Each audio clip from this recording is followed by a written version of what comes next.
Live. Let's go live with some sexy music on the Baby making Scarif music. Scuttlebutt podcast. Baby making music. We got some people coming into the chat already. All right, enough of this music. What? You know what? You'll never. Well, you have access to the StreamYard here, but I do. I could mess Why this did- all up. why did they name this song? Hold on a second. Let's get out of this here for a second. Why did they name this song "Feeding the Ducks"? That's right. That's why. I Is don't know. I didn't think that code feeding for the something? ducks would be so sexual. Feeding the ducks. What an Quack, quack. aphrodisiac. All right, enough of that. Jeez, that's strange. YouTube is weird. How's it going, Shanti? No, it's going good. It's going well. Excellent. We got a lot of people in the chat. Thank you everybody for showing up tonight.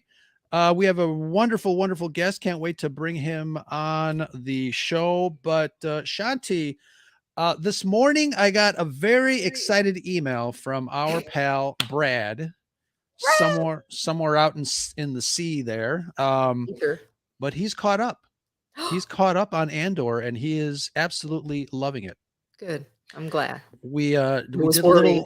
we did a little back and forth. There's some things that he pointed out, but I have a bet going with him and probably Andrew over at Coruscant Radio Underground. The episode, this last episode, we had Luthen's ship do something really, really cool. Yeah. And some people are interpreting that as lightsabers that came out from the side of a ship. And some people are like, no, they're just laser beams that are on the side of his ship. But, you know, his fascination with Luthen's fascination with kyber crystals and got people's mind going. So who knows? I might owe a couple of people some drinks, but who knows? Why don't you let's read off some names, Shanti, of let me see, who's in the chat. Let's go check out the chat here. We've got comics and cosmetics, and we've got Ubaldo. We have our lovely, lovely lunar girl, the Red 5 cruise director. I like to call her. Very nice, very nice. We got Miss Nicole Marie. Hey, everybody. And we've got Melanie. Melanie. Who I believe showed you up in the notes. I feel shame, Melanie. Thanks for showing me up. We got this person right here, Scarif After Dark. Mm-hmm. We got Tina. And wow. Is it like all ladies today? Oh, okay. There's Dale. Yeah. Hi, Dale. Welcome. Ladies' night at the Scarif Scuttlebutt podcast. Very nice.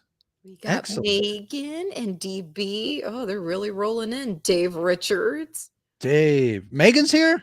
She's not working out or working or something? Getting dinner? Getting dinner? Yeah.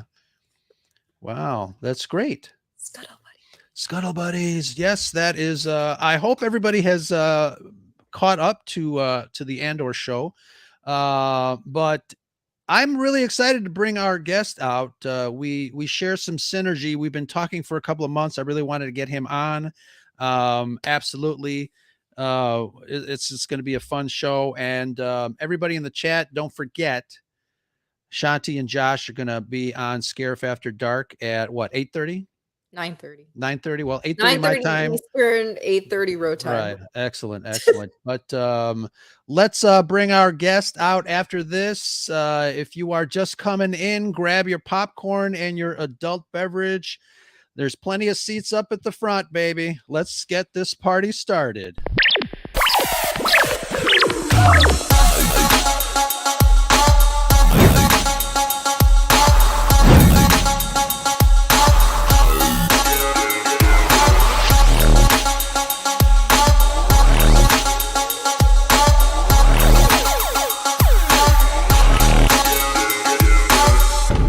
This station is now the ultimate power in the universe. Hey, everybody. I'm going to put our guest up on top, and I'm going to be down here. Oh, good. Now the microphone completely covers your face, Ro. Thank you. Thank you. What's up, friend? How are you, Clayton? Hey guys, very nice to see you, and hello to everybody in the chat. I'm doing well. I've been traveling all week, so I was looking forward to getting back and finally being able to sit down and connect with you. We had all this stuff going on in the world, Sure. and Yeah. I had to cancel on you thanks to pesky things like midterm elections. I forget what other things came up, but yeah, I was eagerly watching the episode on the plane and on the plane back yesterday, and then watched it a little bit through again today, and to kind of get caught up. But yeah, very excited to be here on this lovely Saturday night. So I'm in Denver, where it's very, very cold. So I'm happy to be inside. Happy to be inside where it's warm. Well, I think we have Miami envy right now with Shanti, because you've got some nice weather, obviously, over there. It's cold in Chicago too. I had to do some city lighting, tree lighting ceremonies last night, and on my feet for 7 hours. It was brutal outside. Yeah, but that's a bit much. That is the life of a newsman, isn't that right? It is, and you know, it's you're either you know, if you can somehow engineer a way to be at least close to a restroom and a coffee shop. That's typically how I gauge these things. Like if you're absolutely like we were in Orlando all week waiting for NASA to launch this rocket, and it was like 2:00 in the morning when it finally launched. But at least we were in this big building where they actually had a snack bar open, and there were restrooms nearby. So it was like, hey, we're good. Very nice. Very nice. We got a lot of people saying hello to you in the chat. Thank you guys. You know, for folks that don't know you or who you are, what you do, obviously we see you from time to time on Twitter. We say hello. Tell folks what you do. And earlier I said we have a little bit of a synergy, but let everybody know what the hell I was talking about there. Yeah, so I for years worked at ABC News, and then was recruited to come join the team at Newsy, which is actually changing its name in January to Scripps News. So you know, rebranding is so 2023. So we're going to rebrand come to the top of the year. But yeah, I'm basically a network news correspondent based here in Denver. We go all the way around the country. You know, we cover stuff, you know, from politics to, you know, whatever big news story is happening. Very, very middle of the road, facts only. We're not like, we don't lean politically either way, which is great. And then on my, you know, as part of that, I am the de facto Star Wars correspondent. I'm kind of the Star Wars nerd of the organization, and so I've done reporting on kind of the stuff I love is like the behind the scenes kind of thing. So we'll do a lot of I've done a lot of at ABC I did a half-an-hour documentary on the sound design of The Last Jedi. We've done a bunch of features on Skywalker sound and sort of the visual effects of different films and things like that. So it's the fun thing that I get to do on the side. As you can see, I love this stuff, and just love talking about it. And for me, it was always, you know, I love the stories, obviously, like we all do. But when Return of the Jedi left theaters in 1983, I kind of thought that was it, like a lot of people did. And so I got into, you know, a lot of the ILM behind the scenes stuff, and that's kind of become my my niche. It's the thing that I really love. So get to do that stuff all the time. That is absolutely awesome. I mentioned to you privately in our chat, I work here at NBC and Telemundo here in Chicago. And I, too, am one of the photographers that I worked with Usher Qureshi, who we were the Star Wars nerds. So whenever C2E2 was here in Chicago, and obviously back in 2019 when we had Star Wars Celebration here in Chicago, guess who the assignment desk assigned the entire week to go cover that event? That must have been tough. Yeah, must have been very, it was very, very tough. Yeah. So Yeah, absolutely. We're the resident nerds. We were the resident nerds here. So it's a lot of fun. Covering everything, like you said, from politics to crime. Our stuff is a little bit more news of the day, being a local NBC affiliate, but it's a fun job. Not Yeah, always. it's different all the time. It's different all the time, and you get to meet just the widest range of people, and I love it. It's great. Absolutely. So, Shanti, you said you did not watch, do a little rewatch of last week's episode or this last couple of those? No, I took like a 3-hour nap, which was a bad idea. You young people with your naps. What up? Oh, come on. Jealous. Just a little. But we've been kind of dissecting and talking about Andor since its inception. Brad and I were very, very happy and optimistic even before the first episode dropped, or the first 3 episodes dropped. We obviously are the name of our podcast comes from Rogue One of our favorite Star Wars movies, obviously. But it's something that I had high faith that Andor was going to be good. And Shanti, we talk about this all the time. But I wanted to get your take on the show, on the series. We are almost done. We've got one last episode in this season. But I wanted to get your take, Clayton. What's your take on the show? How have you found? Obviously, you're enjoying it, but give us your elevator pitch. Yeah. So when I was traveling this week, I actually ran into a few people in our headquarters in Atlanta, and inevitably the conversation turned to Star Wars. And a few of them asked me, "What do you think of Andor?" And I said, "Have you seen it?" And they all 3 of them kind of went, "No, not yet. I heard it was kind of slow." And one of your guests actually last week mentioned this, which is what I've been saying all along, which is I just got over the summer and into the fall, I binge watched Better Call Saul. I had never watched. Now I'm watching Breaking Bad. I had seen a few Breaking Bad episodes in the past, but I got into Better Call Saul first. And that is a show that I think a lot of people have seen. And so that is the example that I use when I'm talking about Andor, because it is the same kind of very slow, deliberate building of characters.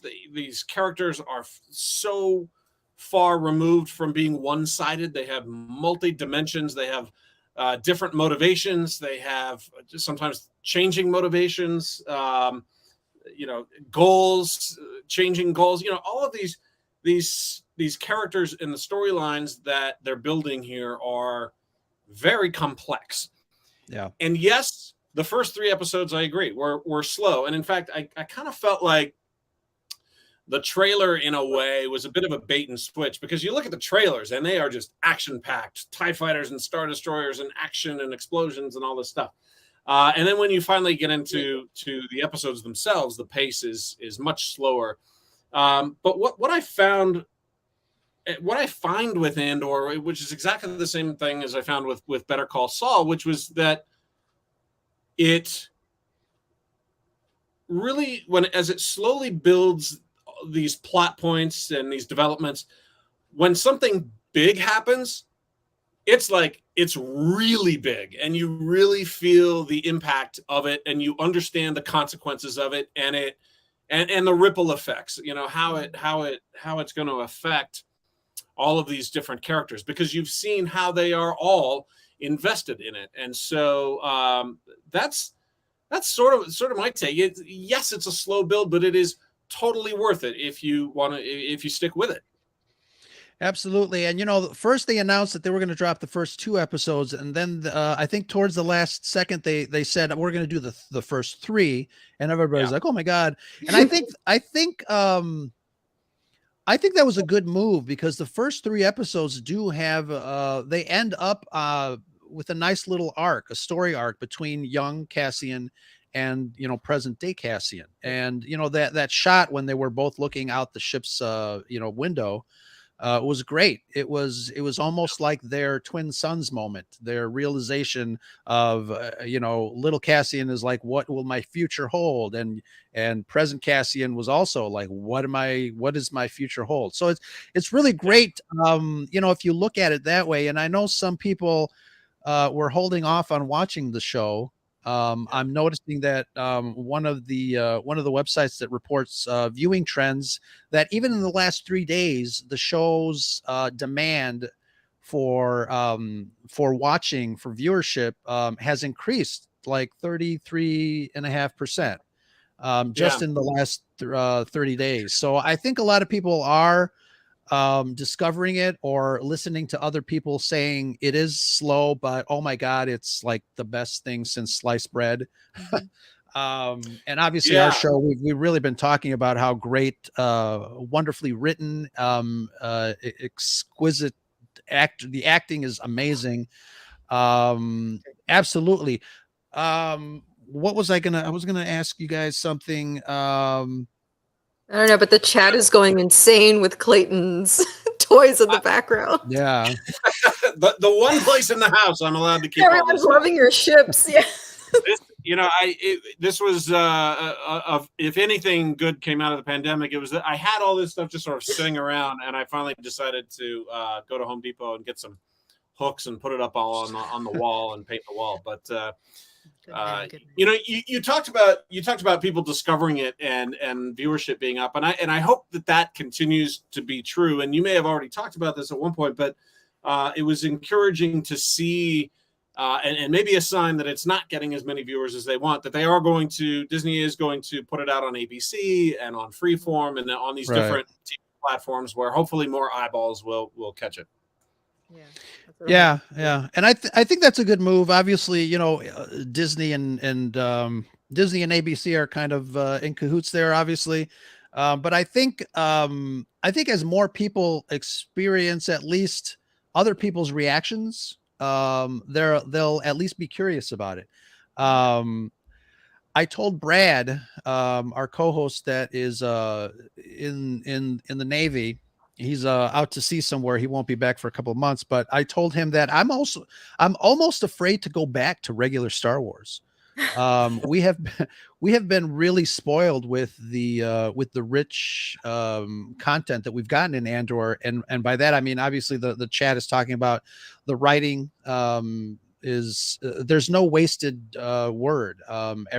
Sometimes you gotta watch it once regular, and then once with the captions on, because if you miss something, you have to go back and just really dive into missing or picking that up.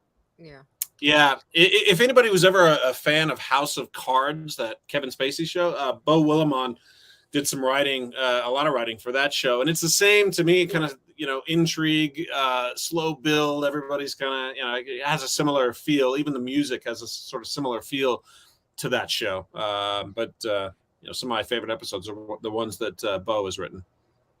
Yeah, let me ask you guys this. Some people, there's always, it's personal. Star Wars seems to be like a personal thing to every viewer, every fan. There are certain aspects of Star Wars that need to be in a Star Wars for somebody to say, I recognize that as a Star Wars. Andor seems to not have a lot of that. And I think that's a problem for some fans. Where are the Jedi? Where are the stormtroopers? Where are the characters that we know? Et cetera, et cetera. Which is cool. We have to understand that it's a big universe. There are other stories that we can kind of experience and tell. And this is what they're doing. Even the music is so different. You don't have those grand themes that we're used to in Star Wars.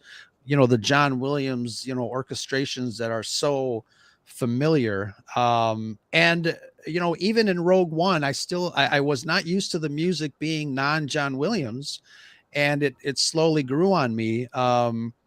But is there anything, and I think I asked this last week, but Clayton, since you're here, is there anything in Andor that you're still kind of like a little on the fence about?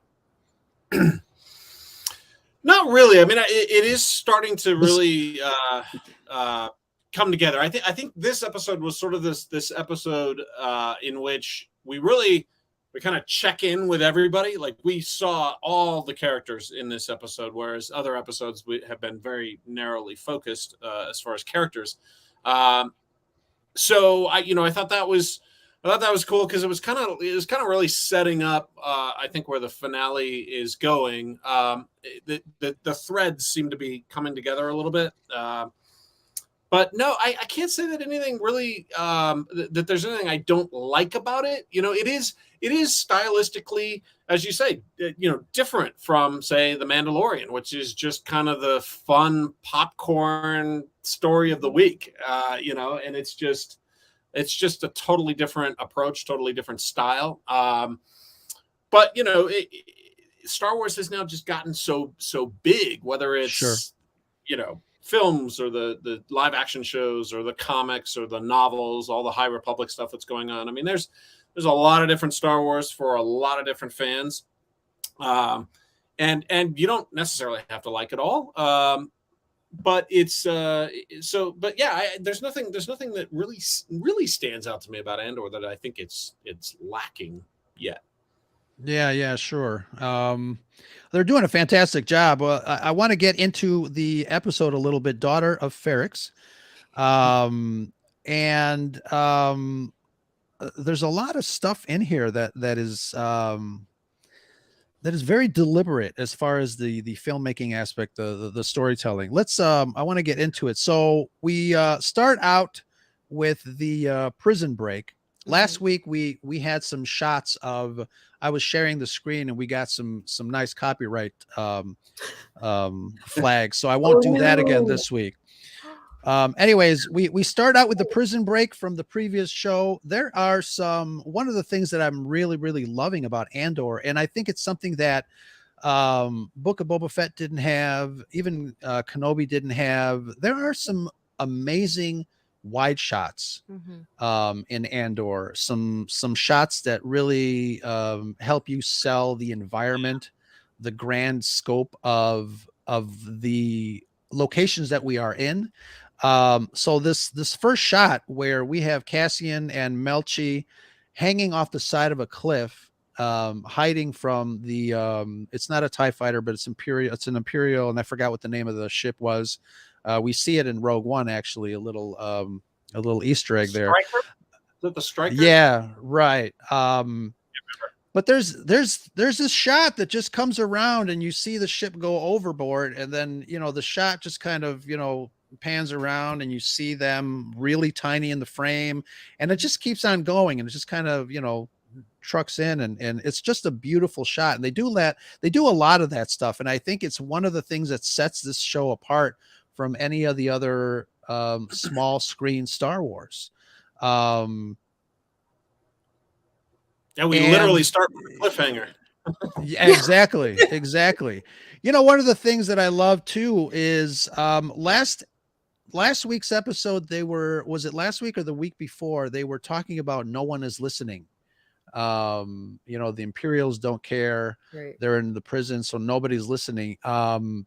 Cassian here is talking directly to Melchi, and Melchi's like hanging on for dear life, and he doesn't think that he can make it.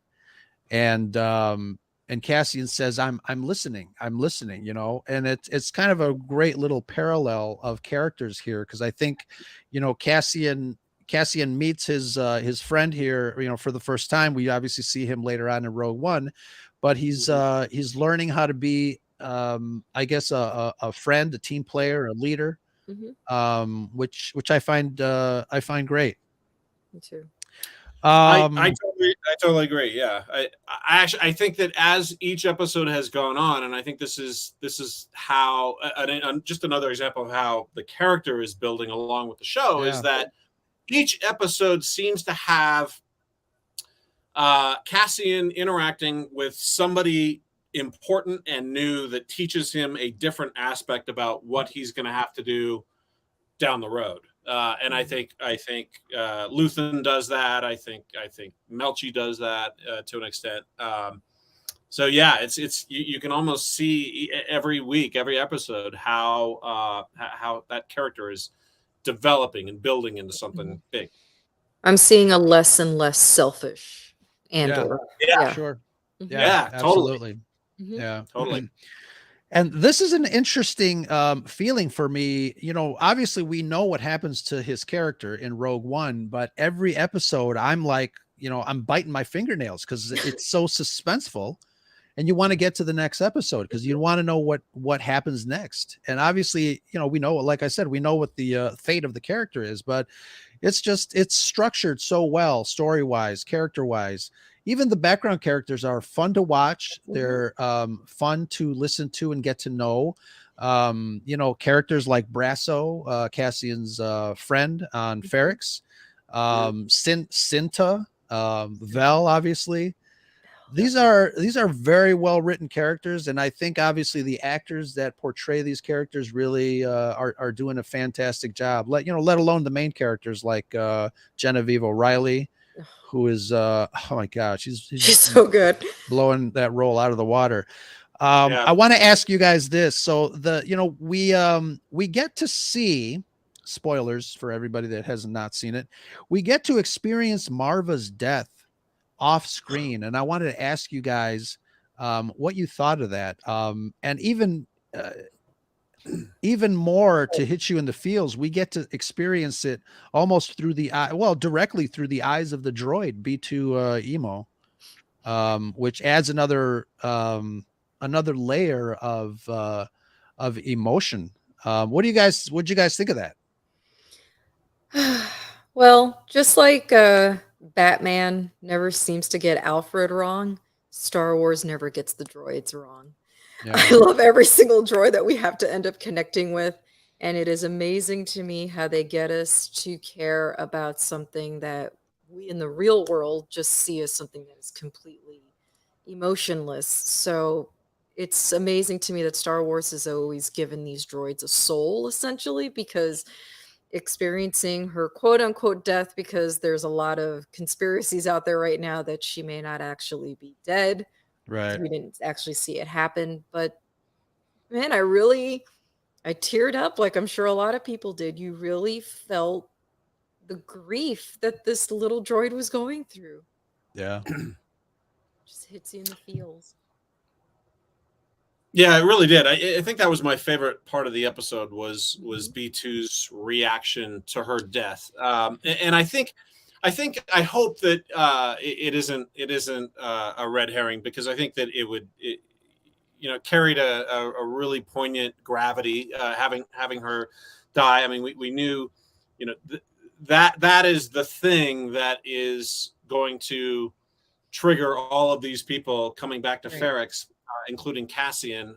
So I don't think her death was faked. I think that she, in that speech that she gave when they saw each other for the last time, and she said, "I can't leave, and you cannot stay." I think she knew, and I think that she would have stuck to this idea that she couldn't have him come back.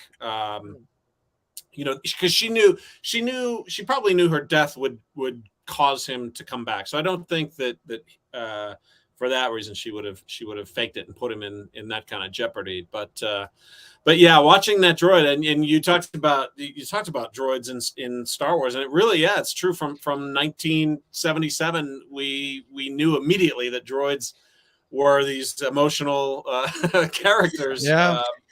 C-3PO getting mad at R2 and sort of the petulant child behavior, and now we really see it with B2. I just thought that was a really sweet and emotional way to portray that. I mean, he gets so worked up, he shakes the cup right off of him. So I thought that was well played. Probably one of my favorite parts of the episode. He didn't want to leave. He just wanted to stay. I know, heartbreaking. Yeah. He convinces the guy to stay just one night. And, It's so heartbreaking. And you're right. I think George Lucas did set us up to really relate to the droids. I mean, I think in previous science fiction, I mean, they were just, there were just robots, Right. automatons, and something about, obviously Anthony Daniels' wonderful portrayal of C-3PO, and Kenny Baker under the hood there with R2-D2. I think that really set the stage for the relatability of these characters, not just R2 and 3PO, but the entire franchise. I think there's a lot there.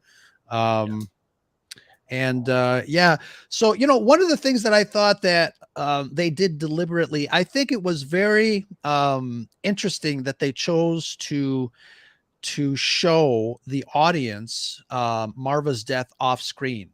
Not only will Cassian feel that death hard, I think the audience will too, because we didn't get to see her. So when later on in the episode, when Cassian finds out, I think it hits us twice. It hits us doubly, because we didn't experience. We see obviously the end results. There's a wonderful shot of the droid's eye just looking at the people rolling Marva's body outside of the hut there, and then just going down the street. I mean, if that doesn't tell you, and if you weren't crying, then you're right, chat. You do have a heart of stone, because really, I mean, really great, very well done. And it is just having her gone at the beginning of that episode is just kind of a shock, which is effective. Mm-hmm. Absolutely. So we obviously get hints of people spying on Cassian's house. We've got Cinta working at the corner Starbucks there, wiping some things down, and we also have the Imperial officer that last week we talked with Sean over at Extra Star Wars, and we were talking about how, and I didn't notice it at first. Mm-hmm. Previously there were shots of this Imperial just standing there watching the house, and then when you get to the scenes of the ISB, he's also there too, and I'm like, right. I didn't make the connection. I'm like, oh my god, it's the same actor. And then obviously now it's a little bit more obvious. He's on the radio telling whoever, to keep an eye on this house. Really great. What do you guys think of, we were talking about background characters. What do you guys think of Cinta? I don't really have much to say on her, to tell you the truth. She, she hasn't done a lot, but I think when she's on camera, the actress has such a great presence, deliberate, even in her subtleties. I don't know if that makes sense, but yeah. I like Vel more. Yeah, it's hard. She was so hardcore in that conversation with Vel a few episodes back, and just being all about the cause, not the relationships. So it'll be interesting to see how that plays out, and how perhaps her character. The best stories have characters that undergo some sort of change. So we'll see how it impacts her. Yeah. Our friend Tina says that Cinta is cold. Very. And I mean, she is all about the rebellion and all about what she's doing. She says that comes first. Relationships are what's left. Mm-hmm. But I think I kind of like that. Get to the nitty gritty. What are we here for? You know what I mean? Absolutely. I like that. Clayton, you talked about behind the scenes of Star Wars and things like that. I wanted to get your thoughts on the aesthetics of Andor, the look and feel. Yeah, it's I love the contrast. Just watching all the episodes, seeing the very cold, colorless Imperial settings and sets. I love how they're using real locations that are sort of these brutalist industrial type settings around England, I guess, and incorporating them into the shots. And then you contrast that to what Ferrix looks like, for example, which is very earth tones. The colors are muted, but you look at the costumes and the colors of the clothing of the citizens on Ferrix, they're very colorful. I mean, it's it's sort of a rainbow of colors, just kind of a muted palette. But as far as so that's kind of the look of it. But I will say this episode had for me a great mashup, and I'm wondering if the folks in the chat caught this too. Sort of the prequel trilogy and the sequel trilogy mashup in that scene where Cass and Melshi get trapped in the nets by the guys who reminded me totally of Dexter Jetster.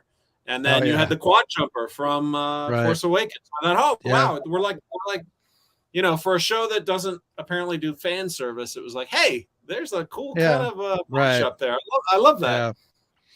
I was reading somewhere that the Gilroys, obviously they've always said, okay, we're not like super uber Star Wars fans, but obviously there's somebody in the story group kind of injecting a little bit of that. You have to make sure that the lore, gets thrown in there.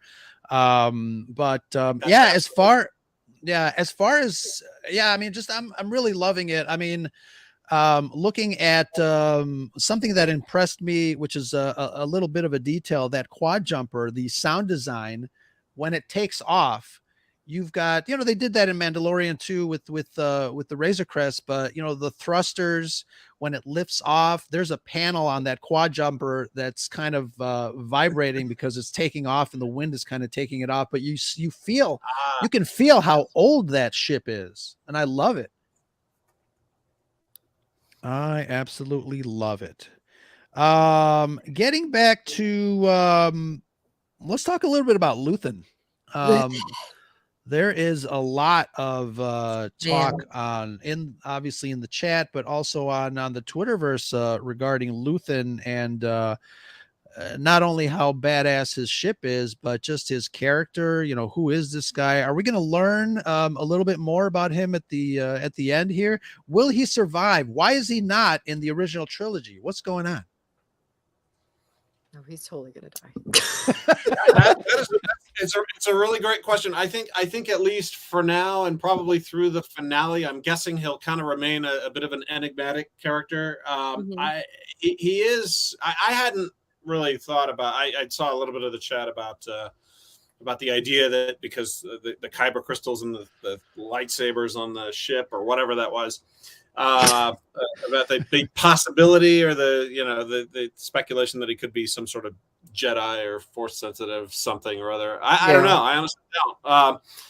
But he is a fascinating character, right? This whole subplot of him basically setting up this guy to be eliminated just so he can protect sources and keep the ISB thinking that they are in have control, the upper hand.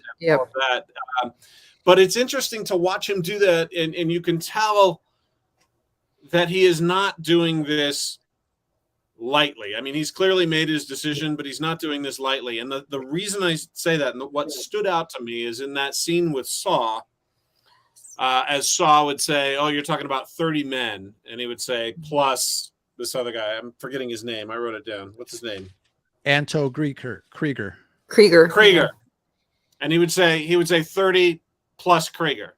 Right. And he said that twice. And that was just, to me, that was just I think a standout point about his character, that he understands clearly the stakes, because he's not even willing to round the numbers, when it comes to the people that are going to be sacrificed. He wants to be precise because he knows the stakes.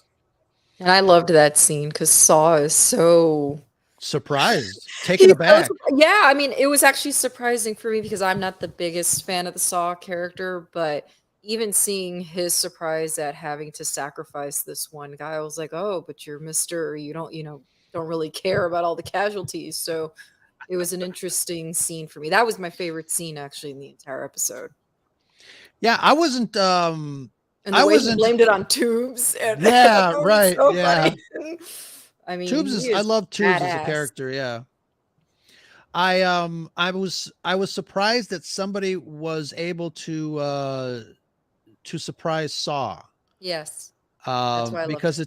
it seemed like, you know, he is so into high security. He's very cautious. Mhm. You know, Saw Gerrera, obviously. And one of the things that, you know, if you read the novels, if you read some of the comic books, I mean, Saw Gerrera does not take prisoners. You know, he's very deliberate in his actions.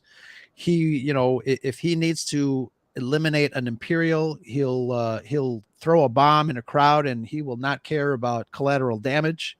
Mhm. So it was very surprising to see him kind of you know, get duped Yeah. by Luthen, Mhm. which you know, tells me obviously what kind of character Luthen is.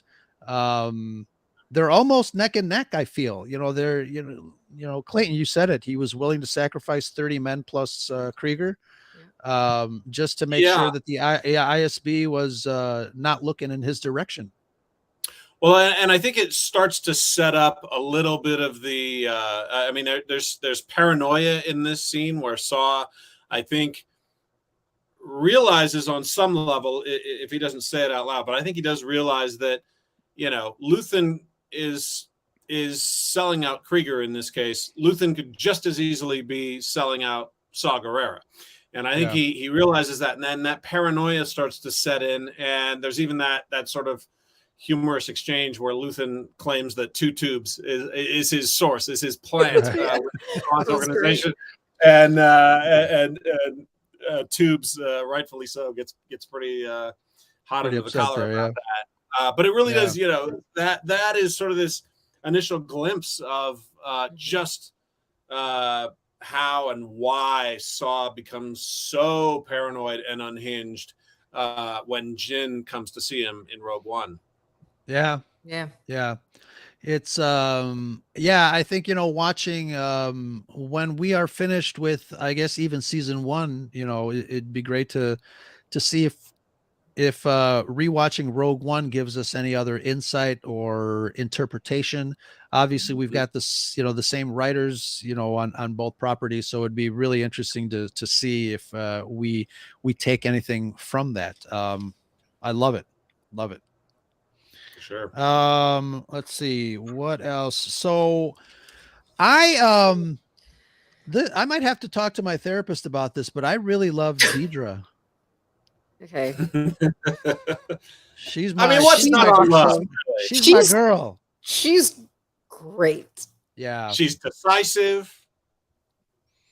She's scary. Her lines with Her. Bix when they started the interrogation. Poor Bix. Yeah. She is didn't- messed up. She looked pretty Poor haggard in thing. this episode. Yes. And again, the Um, acting, like I felt for her. Yeah. Yeah, poor yeah, the Fix. acting and A+ Oh for my makeup. God. She looked awful. Yeah, she looked really Wow. beat up. And you know, this is the first time, you know, obviously we get glimpses of a torture with Vader and Leia. We don't get glimpses. We just get, you know, our imagination, I guess, when that torture droid comes in. Yeah. But you know, this you know, with what was that, Dr. Gorst, when they introduced that that audio, you can just imagine how horrible that was. But we're really getting to see, I guess, the brutality of the Empire, probably for the first time, you know, up front, up close and personal. Obviously the destruction of an entire planet is a little too what do you call it, you know, removed, because you're just pushing a button and destroying a planet and whatever. But this is a little personal. We're getting a really great glimpse of how evil the Empire is. What do you guys think of the Empire in Andor? I love it. Yeah, go ahead, Sean. I mean, I've always, since I was a kid and watching Star Wars, obviously, I always went with the good guys. I think it's just a natural thing. But now, as I've gotten older, I've kind of started to switch sides, and the Empire is just so cool now to me. Yeah. Yeah, no, Yeah, this is really making me like them. Yeah. I think the bad guys in this, the Imperials, are just across the board are fantastic. Whether it's Deidre or her boss, all the way down the line to the lower ranking folks. And in fact, the guy on the captain on the Arrestor Star Destroyer, right? Is that what it's called? Oh yeah, the Luthen comes into contact with. I mean, he Yeah. was great. They all seem to have this, having been a little kid when I first saw Star Wars, this Tarkin level menace about them that is just so good. yeah. Tarkin. All the Tarkins. Yeah. Give me. Even shirtless Tarkin. No. You know I was going to bring that up. No. Never show that to me again. Oh man, the Arrestor Cruiser Cantwell class, and I love that reference. Too. Wonderful artist Colin Cantwell. We just lost him 2 years ago, last year, I forgot what was it, but he is responsible for designing many of the ships that we all know and love from this franchise. So that was really, really great. Again, obviously, having somebody on the Star Wars team to be able to kind of insert all that stuff really ties the galaxy together for us fans, whether they're, Easter eggs or fan service or not. I think, even this show, I think, is doing fan service pretty good. I think so. It's not like over the top. It's not like, Walrus Man and what's his name, just happened to be on Jeddah City. But I think this is great. Yeah. One of the biggest complaints that I hear is that there's not enough aliens in the show. What do you think, Clayton? That's interesting. Yeah, we haven't seen. I don't know. I don't know that I would agree with that, because a bunch of them walk around and mingle at Mon Mothma's parties. Kind of got to look for them. We had that great moment in this episode with a couple of fisherman guys. We had the aliens. We had the alien couple sleeping in the hotel as Cassian went back to collect his his stolen credits. Which also reminded me of Rogue One. That was the same type of alien that was in Jin's jail cell. So we don't seem to have a lot of, but they are, to be fair, I guess, to address the criticism, they are background characters, right? They are not main characters in the same way that you would have seen in other shows, say an animated show like Rebels or something like that, or a Maz Kanata, for example. Yeah, we haven't seen that that level of main or supporting character that happens to be an alien. So yeah, I guess I see the point. And I read somewhere that Tony Gilroy is aware of that situation, and we might come to see some sort of explanation of why we don't see many aliens. We're talking about the situations that individuals are finding themselves in with the Empire, and more so the humans rather than the aliens. We do see a lot of aliens, but on the fringe. Right. The last episode, when the ISB spy went down to the nether regions of Coruscant, we saw a lot of aliens in the alleyways. So it's interesting. We'll see why it. I'm looking forward to an explanation if there is one. I really don't mind that we're not seeing a lot of aliens. Again, we might have been spoiled already because, the first movie, we get all these aliens in the cantina there. But I also feel like that's the only reference that people continue to throw out. Yeah. So it makes me want to think about, well, how much do all of these alien-like creatures really then play a role if the only thing people ever spit out is the cantina scene in A New Hope? Yeah. Really just how important is this to the story? So maybe he just doesn't want the distraction. I mean, I'm not saying I don't want to see aliens at all, but I guess how important really is it? And also, when are we going to take bets on when Cyril Karn is going to murder his mother? Right? Yeah.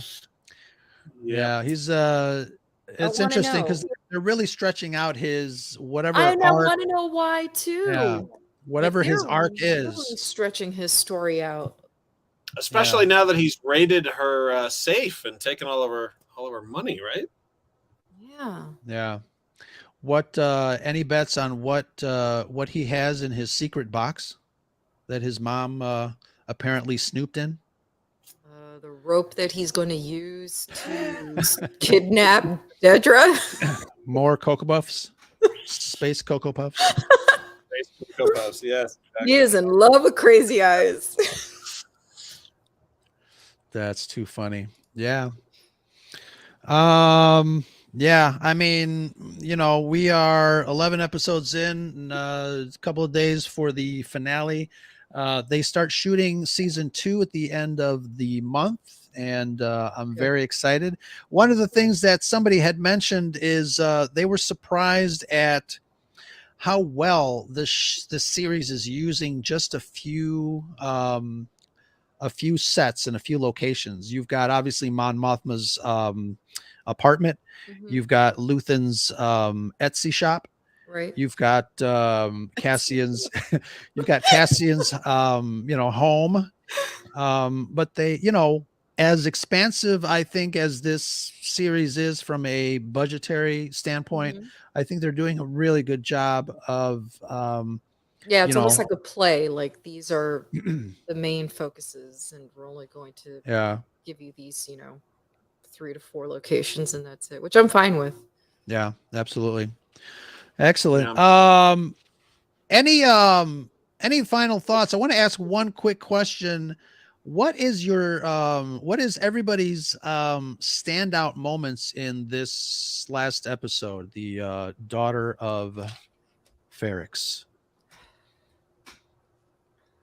I know Clayton mentioned one already, but I will say that for me, I think one of the most significant moments, and maybe my second favorite moment of the episode after B2, was the moment after Cassian learns that Marva is dead, and he comes back out, and he and Melshi talk about, they're standing there on the beach, right? And the sunset is happening, and Melshi talks about all the space and all the fresh air. And for me, that moment felt very significant because it felt like a bookend to Rogue One. That was his end. He and Jin on the beach. Yep. And at the end of Rogue One, this, it was all leading up to this moment. Everything he has been through, all the trials, tribulations, the prison, everything. Now Marva's dead. Now his mother is dead. This is where his adventure begins, and it felt very appropriate to have it on that beach with the sunset. It just felt like a beginning bookend to Rogue One for me. Yeah. Oh, great. I definitely picked up on that right away. That was definitely a standout moment for me. And then along with just the whole conversation that went down between Saw and Luthen, that was definitely a standout for me. I think Saw Gerrera for me is such a wonderful character. He's one of my favorites, and I know people people don't like the fact that he represents such brutality. But from the beginning, when we introduced when we first see him in the Clone Wars, what was the Onderon episodes? You kind of understand from that perspective. You kind of understand his motivation, and that is one of the cool things about all the characters in Star Wars. You understand their motivation, especially because Star Wars is so vast now. There's like you guys were saying earlier, there's something for everyone, but the stories really we can't just stick. I don't think we can't just stick with just one time period, because there's a lot of stories and a lot of characters that we can kind of get to know. But what a time to be a Star Wars fan, eh? Yeah. Yep. Another standout moment for me is Mon Mothma's daughter. The way she gives these knowing glances. Yeah. When Mon was talking to Vel, it just made me feel like, is her own daughter spying on her? Like, she just gives these looks like she's really taking in, what her mother is doing. Yeah, it's interesting as when Like, does when she report back to that dipshit Perrin? Guys, so much. I still have a feeling that Perrin's going to turn out to be something I can't totally deal with different. you Yeah. and Josh and DB with this Perrin I think it's an act.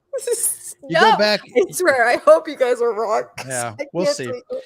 We might owe a whole bunch of people some drinks on our bets here.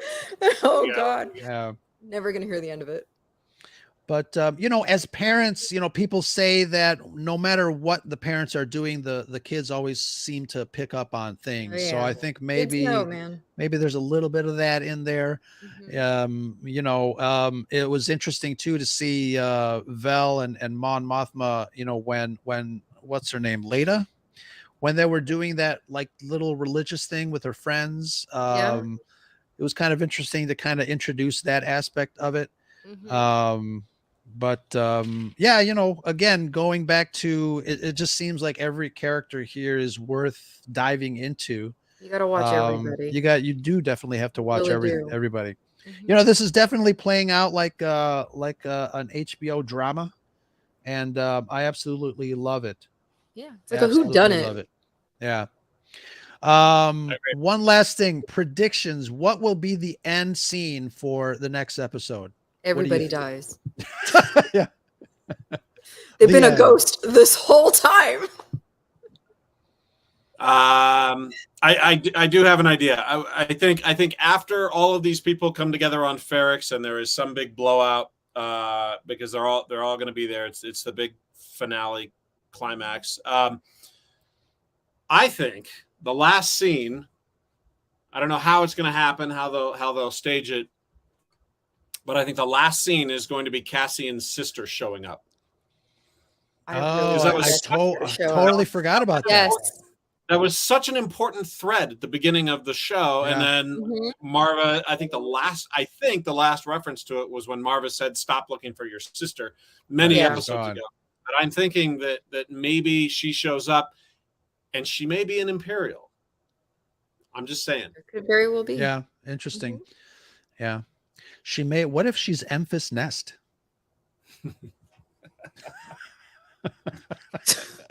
Brad, I know, I saw. Brad was talking about how he wanted to see Emphas Nest in the show, so maybe, who knows, we'll see. But the Imperial thing might be interesting because I know a lot of people did not watch Resistance, but there was a lot of interesting stuff happening with those characters. One of the characters switched to the First Order, kind of ostracizing her friends, and they were at odds with each other. So who knows? There is that aspect of good versus evil. Relationships being upended. So yeah, it would be an interesting dynamic between the two. Cassian finds out that her sister is doing stuff that the Empire is doing, and vice versa. How would that affect their characters? I think that'd be great. Interesting, at least. Yeah. Awesome sauce. Clayton, thank you so much for joining us tonight. This has been fantastic. I'm glad you finally joined us. I love it. I hope we get to do it again sometime. Thank you so much for having me. I really appreciate it. Absolutely. You have an open invite here on the Scarif Scuttlebutt podcast. And just as a reminder, we can be found everywhere you find your other favorite podcasts. And we do have a hotline. We'd love to hear your voice. We love hearing your opinions, your thoughts, your interactions. Give us a call at 773-234-8659 or shoot us an email at scarifscuttlebutt@gmail.com. We have another show, part of the Red 5 Network, that is coming up in about half an hour. Shanti, why don't you tell the folks a little bit about us? I'll run this crawl to make sure people know. Join me and Josh, Sith Care Bear, Perrin Lover, on Scarif After Dark. At 9:30, we have a very special guest, Salacious Rum, but it is viewers' choice. We got two topic suggestions, one at the back in June before the show even premiered. So, kind of since Thanksgiving is next week, we kind of want to give thanks back to our viewers. So we're doing these 2 topics, which is how to be a sexy nerd and have past film roles that have been a little bit more on the salacious side. Do they affect how you're seeing these characters, these actors now when they're playing the more nerdy characters? So like, does seeing Rosario Dawson half naked in Sin City affect how you see her now in Ahsoka? So we're going to delve into that. And the link will be pinned in the chat room. So it's an open invitation. If you guys just want to drop in and say hi or give your opinion on the topic, you're more than welcome. We're having a party at 9:30. So everyone's welcome. Awesome. And Clayton, I know everybody is saying how wonderful it was for you to be here with us and hanging out.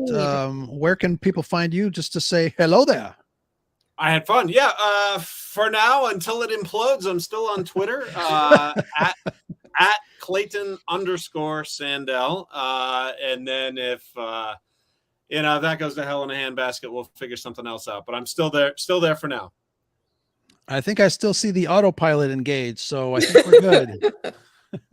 Excellent. Thank you guys for joining us. If you started watching us late, I hope you TiVoed it, because we'll be here for a while. So thank you so much for joining us on the Scarif Scuttlebutt podcast with my co-host Shanti and wonderful friend Clayton Sandell. We'll see you out there in the real world.